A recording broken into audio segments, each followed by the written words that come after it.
How can a simple graph tell you exactly how fast something is speeding up? Let's find out.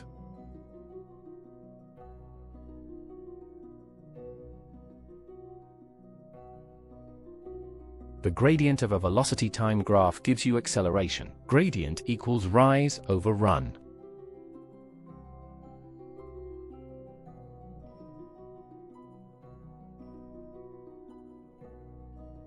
From this graph, acceleration equals 30 minus 10 over 5 minus 0.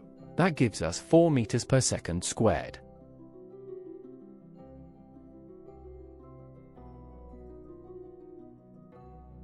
Steep slope means large acceleration. A downward slope means deceleration. The object is slowing down.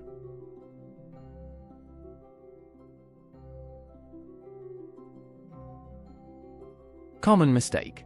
Students swap rise and run. Remember, rise is velocity change, run is time change.